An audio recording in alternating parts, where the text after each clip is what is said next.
Welcome to Detroit. Doesn't matter if you have one ass cheek and 3 toes. I will beat your ass. You can drown them. And that's what we gotta be. That's who we have to be. Because that's our domain. That is our domain. Because we'll tread water as long as it takes to fucking bury you. Takes the snap, turns, gives to Montgomery, right side, end zone, touchdown, Detroit Lions! Yes. We are driven by Detroit. Hello, Detroit Lions, friends, fans, and family members. Welcome on back to another episode of MCM Motor City Mania. I'm your host, David T. Pike.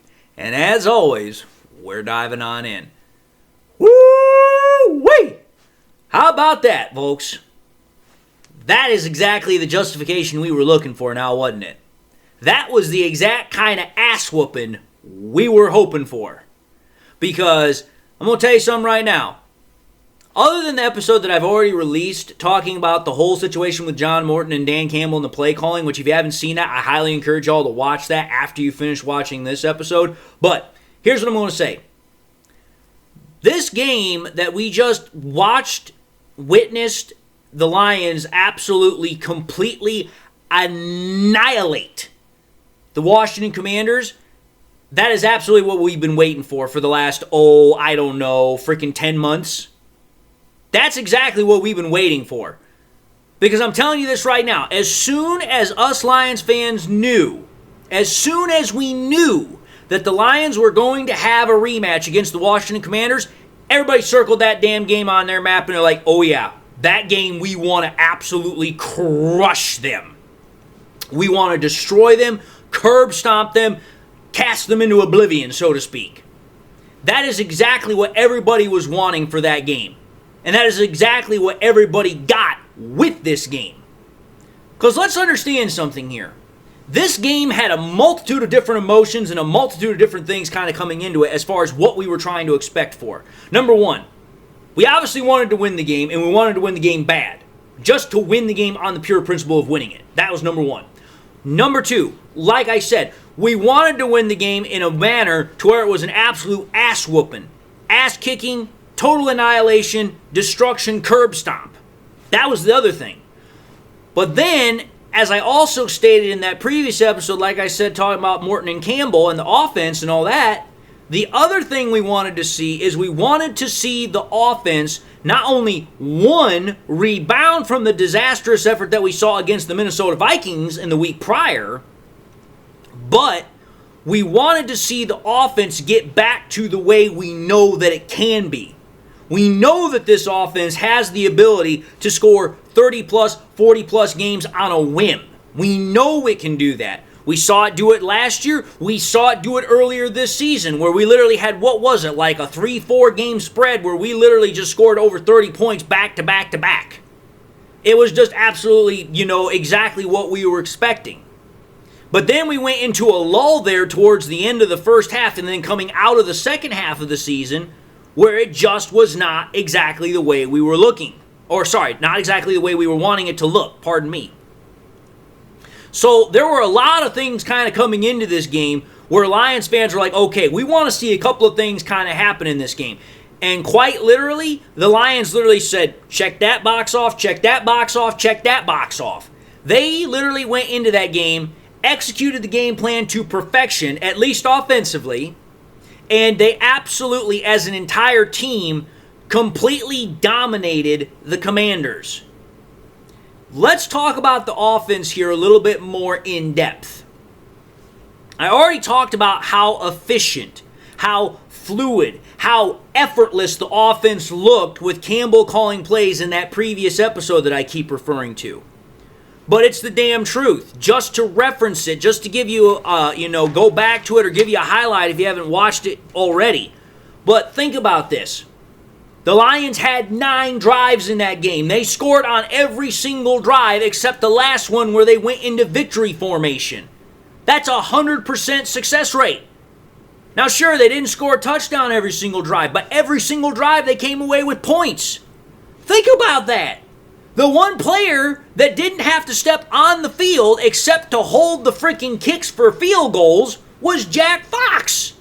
Jack Fox could have literally just sat on the sideline in slippers and just waited until it was time to go out on the field for freaking field goal handling duties, and that's all he would have been needed for. The Lions didn't need him one time to punt in that game. That's what I call efficient. Then, think about it on top of that. The Lions had 20 plays in that game where they picked up 10 yards or more, whether it was throwing the ball or it was running the ball. They called 68 total plays. That means that 29.4% of all plays that they called went for 10 yards or more. That's absolutely bonkers. It's just absolutely crazy how efficient, how explosive, how consistent this offense moved. Now, don't get me wrong, because I know the detractors are going to be very quickly pointing this out. Well, that's what they were supposed to do. Yes, you're right. That is what they were supposed to do. We already knew the Commanders were not a good team defensively this year. They had not been good against quarterbacks overall, and on top of that, they'd not been good against running backs overall. They'd had a little bit more success against the running games, but against quarterbacks, they'd absolutely been shredded. And Goff just added more kind of insult to that injury. But the point of the matter is that if that's what's expected of you, then the only thing you can do is to meet that expectation, which, call me crazy, that's exactly what the Lions did. They went out and they exactly met the expectation of what they were supposed to do, which was to kick ass and take names, specifically the Commander's name. And that's exactly what they did. Because again, not only did they score every single drive that they had the ball that didn't result in the end of the game, not only did they have 20 plays where they had 10 yards or more of production in the play, which was nearly 30% of all the plays they called in that game. They also had 5 drives, the first 5 drives of that game, where they had 3 plays or more that were 10 yards or more.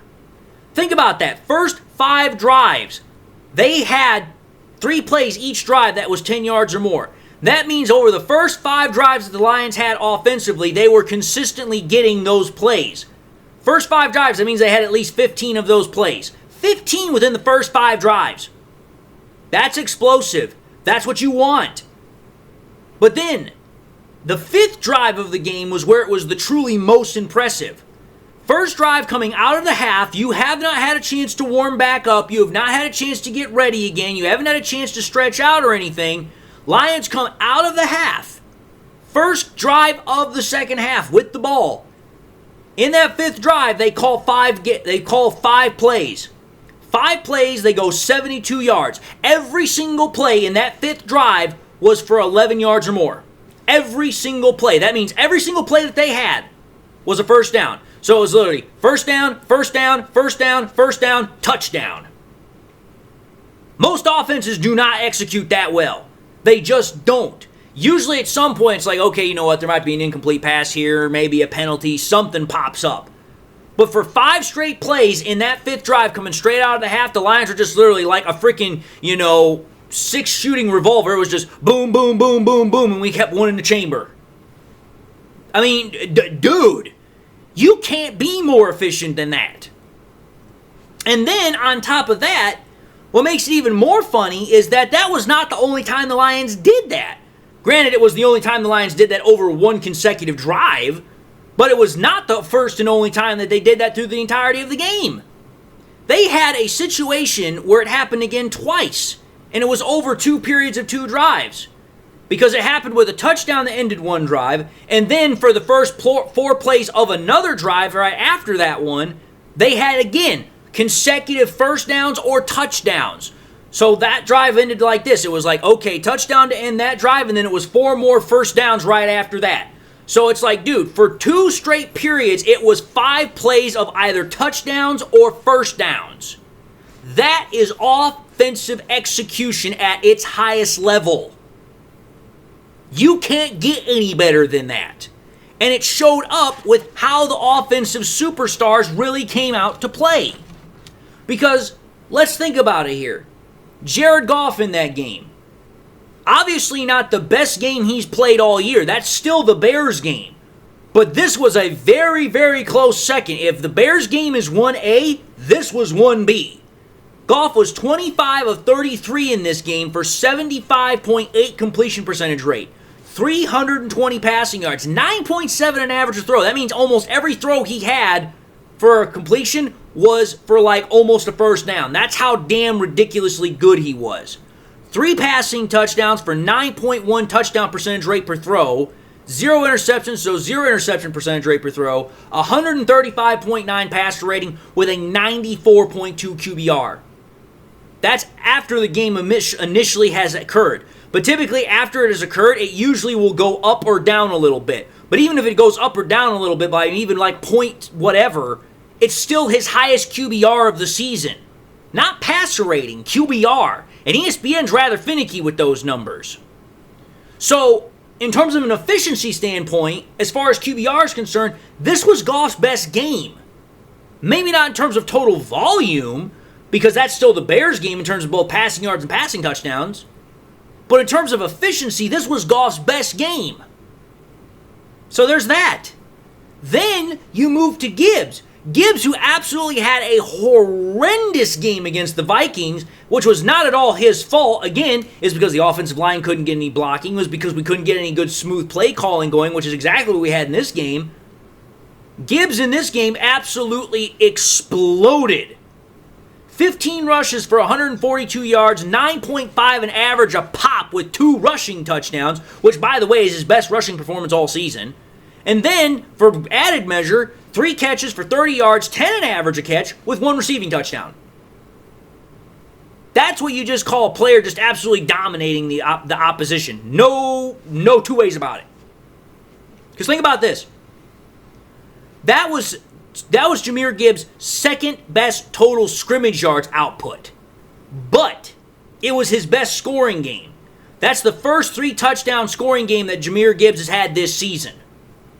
So, it's not only Jared Goff's best game as far as QBR is concerned from ESPN, his most efficient game. It's not only that, it's also Jahmyr Gibbs' best scoring game in terms of having 3 touchdowns, 2 rushing and 1 receiving. Then you move to another guy, a guy that has not really been all that consistent this year, but we know he can be, and that's J-Mo. All season long, Lions fans have been waiting for J-Mo to kind of really start popping off. And now over the last 2 weeks, he's really started to do that, but this week he really popped off. This was his best game of the season. J-Mo had 6 receptions, 119 total receiving yards, 19.2 average a catch with 1 receiving touchdown. It's not only his most receiving yards of the season, it's his best total game of the season, and it's his second 100-plus receiving yard game of the season. But the other time he had 100 receiving yards, he only caught the ball 2 times. This was more of a total overall performance for Jameson Williams. He wasn't just streaking down the field and making big, bomb catches. He was making short catches. He was making intermediate catches. He was making everything. It was probably his best total complete game as a wide receiver. So Goff has his best efficient game as a quarterback for the Lions this year. Jahmyr Gibbs has his best scoring game with the Lions this year. J-Mo has his best complete game as with the Lions this year. That is what I call complete annihilation. Your offense scores every single drive except the last drive, which is victory formation. You have 20 out of 68 plays that go for 10 yards or more. You have 2 consecutive periods of where it is 5 plays or more, where it is touchdown or first down. I mean, dude, you are just absolutely on a whole other level offensively. And think about it just in this final aspect here, folks. Like, really just think about this. This game was so perfect for the Lions offensively in terms of how they performed that the game was quite literally over after the first drive of the third quarter. Was literally done. Other than the simple fact that the Lions came out in that first drive going into the third quarter and just literally executed perfectly with first down and then touchdown all the way down the field. But at that point, the Lions were up 32-10. They were up by 22 points into the first part of the second half. Unless the Lions just completely went into snooze mode for the rest of the game, which there was no way that was going to happen, they had the game wrapped up. They had it won. It was the literal death knell for the Commanders. Because the Lions had not only shown that overall offensively, they had the Commanders' number, but it's like, listen, when you come out and the Commanders cannot stop you one single time offensively for the entire course of that drive, all the way until you get into the end zone, it's like, dude, there's nothing you can do at that point. We've already scored 32 points, and we just got done literally with still 12 minutes in the third quarter to go, and we're already up by 22 points. We're up by 3 scores. It's like, no chance are you going to come back.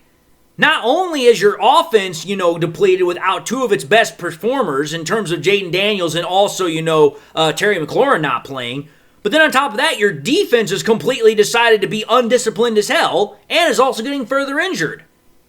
I mean, I'm just like, dude, I was surprised at how undisciplined that Commanders defense was. Like, that's not at all what I was expecting out of a Dan Quinn defense, and they just were completely unhinged. Like, they completely fell apart, not only physically, but also psychologically. Like, the Lions psychologically just beat them down. It's like no matter what the Lions really wanted to call, they could do whatever they want. Because here's the other thing. Not only did the Lions do all those other things that I just talked about, but the freaking Commanders could not get one single play for loss. The Lions did not have one single play that went for loss in the entire course of that game. So not only did you have 3 offensive players that had their best performances either in terms of overall output, in terms of scoring output, or in terms of efficiency output, your offense as a whole could not be stopped in terms of scoring the entire course of the game. And then on top of that, you didn't lose a single yard over the course of the game except for penalties, of which the Lions only had 3 for 1 measly yard. 1. I mean, like, dude, that's what I call complete, utter domination. That's what the Lions are. That is who they are. You dominate in games where you are supposed to dominate. The Lions, everyone expected was going to win. But I'm going to tell you this right now. I don't think anybody was expecting the Lions were going to win in the manner offensively that they did win. Nobody was expecting you go from a 24 struggle performance against the Vikings the week prior to a 44 literal blowout the way the Lions did this week, especially in terms of the efficiency and consistency from start to damn finish. That is literally how fast this Lions team can respond when they quite literally get their poop in a group. Which I'm going to tell you this right now. If that's what the Lions do for the rest of the damn year offensively, this team is going to rock people. I know we got a big game coming up next Monday night against the freaking Eagles. Or is it Sunday night? I can't remember. I just know it's the primetime game for one of those 2 nights. I think it's Sunday night.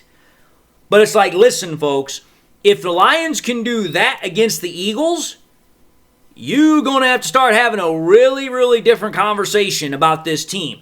Because right now everyone's like, okay, yeah, you know what? The Lions went out and they absolutely did business like they were supposed to do against the Commanders. If they do that again against the Eagles, who are still kind of considered like the creme de la crop in the NFC, you're going to have a completely different ball game of a conversation. And it will especially be a different kind of conversation when the Lions have to play the Rams. Because right now, the Rams are really looking damn good too. So I'm telling you this right now. This is going to start really getting interesting here over the last half of the last month and a half of the season. Because we got the Eagles coming up. We got the Rams coming up. If the Lions can win both of those games, I don't think you can have a realistic conversation about any other team in the NFC that's going to be a Super Bowl favorite. I don't think you can. Because realistically at this point, the Lions, the freaking Eagles, and the Rams are your top 3 teams in the NFC that are most likely your Super Bowl contenders. But if the Lions beat the Eagles and the Rams, they are the favorites. There's just no question about that. So, having said that, I'm going to end this episode and say thank you all for watching yet another episode of MCM Motor City Mania. If you like what you saw, by all means, highly encourage y'all to watch the next episode. Also encourage y'all to do this. If you enjoyed the content and you've not yet subscribed, I hope to gain your subscription. But also, if you did subscribe in the past and you forgot to do so at the time, or you just subscribed and you not yet had a chance to do so, want to encourage y'all please to make sure you hit that bell notification icon so that way you guys never miss any more content that I push out. Hope y'all are doing well and hope y'all got something in your life that makes you happy, makes you smile. Which I would imagine after an ass whooping that we put on the Commanders, you're probably smiling ear to ear. But having said that, I'm going to end this episode. So until the next time we meet, God bless my friends.